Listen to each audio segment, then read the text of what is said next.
बिस्मिल्लाहिर्रहमानिर्रहीम। अस्सलामु अलैकुम वरहमतुल्लाहि वबरकातुहू। उम्मीद है सब दोस्त खैरियत से होंगे। आज जो मैं आपके लिए टोटका लाया हूँ वो मुंह के छालों के लिए मुजर्रब तरीन टोटका है। जब मुंह में छाले होते हैं तो बहुत ही तकलीफ़ देते हैं, तो उसके लिए बहुत ही आसान सस्ता देसी इलाज।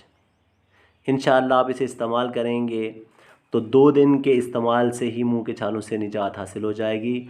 तो आप इसके अज्जा नोट फरमा लें। इसके लिए आपको चाहिए सब्ज़ धनिया, एक आप छोटी गट्ठी ले लें इसकी, और इसके बाद आपको चाहिए शहद, और आपने ये शहद खालिस लेना है।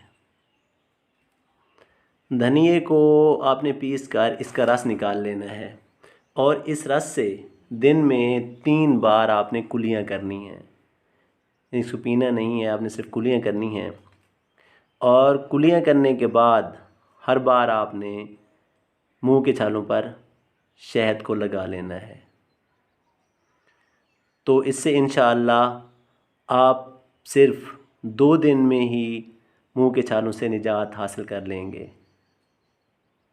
बहुत ही मुजर्रब और आसान सा टोटका है, और ये चीज़ें भी आम इस्तेमाल की हैं, आपको कहीं से भी मिल जाएंगी इंशाअल्लाह। तो आप इसे आज़माएं और दुआएं दें। अल्लाह आपका हामी व नासिर। अल्लाह हाफिज़।